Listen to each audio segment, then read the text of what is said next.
the one position that's most sorely lacking throughout the organization is the one that, well, we really can't talk about this. Good morning to you.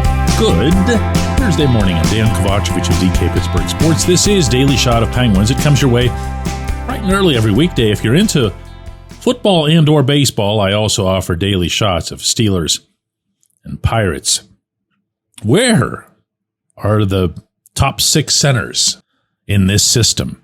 You know where they are in Pittsburgh because it's been the same 2 guys for 20 years. And to the inestimable credit of both of those guys, they are still carrying very good NHL production levels for first and second line center, respectively, between Sidney Crosby and Evgeny Malkin. The franchise is fortunate for that on multiple levels, but it's also been fortunate in that aside from Gino missing a few games this past season, they've both been pretty durable. You haven't had to find out what life will be like without Sid and or Gino because they just keep playing, and within that, they keep playing well. But if you'll recall, in advance of the just completed NHL draft, the one thing that I was hoping for more than anything else was high-end skill. I didn't get super specific about what form that needed to come in because the Penguins aren't in a spot where they can be super specific. They just need to add a whole lot of skill because they're on the cusp of losing a whole lot of skill. However, if given a choice, I'd take center in a snap because there just really aren't any. Except maybe Tommy Novak? Hear me out on this one. And if you forgot that the Penguins even had Novak, you're to be forgiven. He showed up in the trade from Nashville that sent Michael Bunting to the Predators late in the season. He played only 2 games, really 1.5, because he got hurt blocking a shot in St. Paul, and that was that. He wasn't seen again. So it's almost as if he's never even been here. But it's worth noting that Bunting was a pretty good player, a little inconsistent, somewhat streaky, and really popular in the room, in addition to having been part of the Jake Gensel trade. So it's not like Kyle Dubas sent nothing to Barry Trotz in the exchange. They wanted Novak. They wanted more at center. But what exactly is he, and why am I even talking about him in a tone that would suggest he'll be important? Well, let's start with this. He was a little bit of a late bloomer with the Predators, so he's only got 3 full seasons in the NHL, which means it's at least plausible that the best of his career is still to come. And from there, let's look at his numbers in those. It's 3 1/4 NHL seasons, really, with the Preds. He had 49 goals and 68 assists over 201 games. But if you factor in his playmaking, one season he had 43 points in 51 games. You'll take that. The next season he had 45 points in 71 games. Still not bad. But it wasn't until this past season that things started to go wrong for him.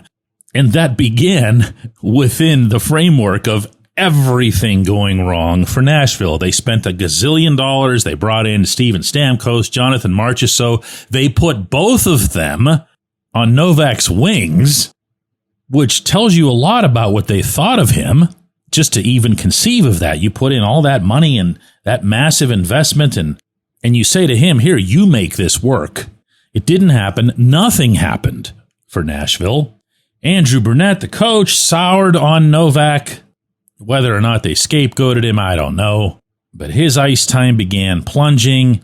And even within that, in the 52 games that he did play, averaging only 13 minutes of ice per game, he had 13 goals and 9 assists, with only 5 of those points coming on the power play. So now that he's here, now what? What is he? What will he do? What role will he take? He's not known as a great defensive player. He's okay, but he's also always been lousy in any kind of bottom 6 role, including this past season in Nashville. And yet he's not about to bump either of the 2 guys still here in Pittsburgh. As I see it, when I look at this group of forwards that's on this roster that's most likely to emerge from this camp to start this season, what I see are 4 centers, maybe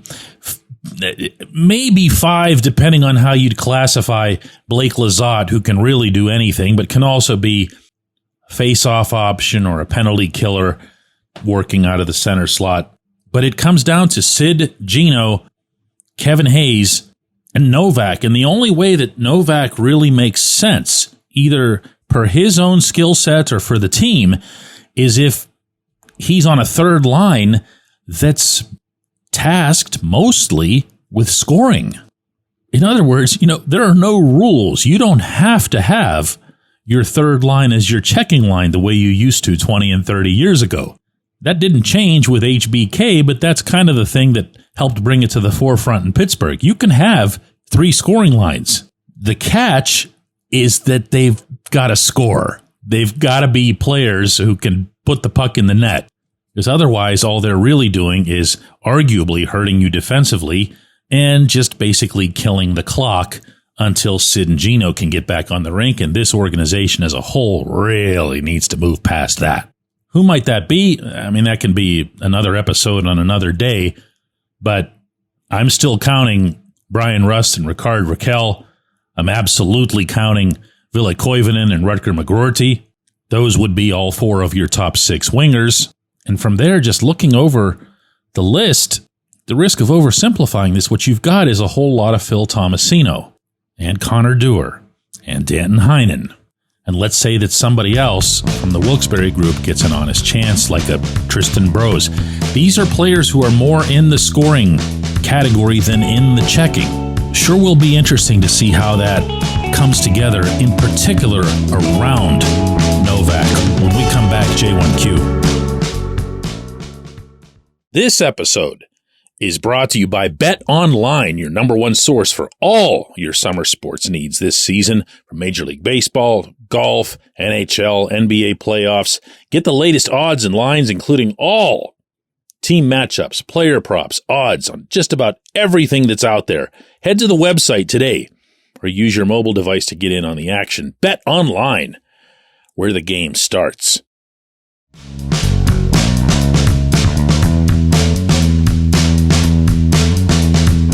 Today's J1Q brings up a subject that arose on yesterday's show. It comes from Timmy. He says, "Hey, DK, if Sam Poulin has size and likes to finish near the net, but he needs an identity, it seems to me that his best shot would be to, get him encouraged to be a net front bully like Patrick Hornqvist was, or maybe he could turn into more of a bumper guy like Michael Bunting was bringing to the team. What would keep a player of his size from becoming something like that?" Timmy, I feel like I'm lucky that I was born into and raised through an era of hockey that had no analytics. As much as I can appreciate, and in some cases outright embrace, what analytics are bringing to this game, especially now that they're becoming a little bit more precise than, hey, let's just track shot attempts. I loved a long, long time ago, the first time that I was told by an old scout that you can't coach somebody to go to the net. You can't teach it. You can't impose it. You can't even really suggest it. Because those players, the Hornqvist types, and Hornqvist is obviously an extreme elite example, they're born there. Their mothers delivered them there. And if you ever told them, for whatever insane reason, don't go to the net, against this particular opponent, we just want you to be on the perimeter, they wouldn't be able to function. That's who they are.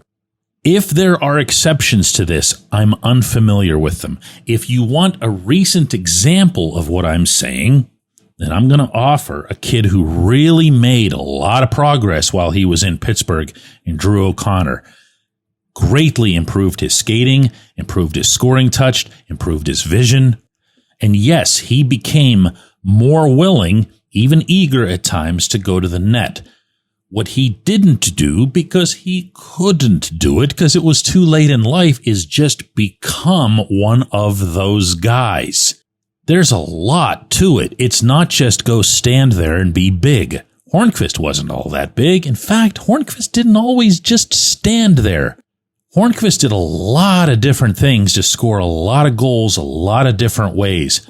Another thing I'll never forget is one night in Montreal, and maybe some of you will remember this, Carl Hagelin made an incredible play to get the puck to Hornqvist in the low slot area. My memory in doing this, I never script these shows, is that it was something just incredible. I couldn't believe that he did it. When I asked Hagelin about it after the game, he said, when you see him anywhere near that net, you don't worry about how you're getting it to him, where you're getting it to him. You just worry about getting it to him. He will do the rest. If you think about how the Penguins won the Stanley Cup in 2017, think of that goal. Think of what Justin Schultz was looking at from the right point. Schultz would tell me later, I saw 72 down there. I just need to get it to him. Well, it ends up coming off the boards. Hornqvist abandons his position, and you and Pekka Rinne's rear end know the rest of the story.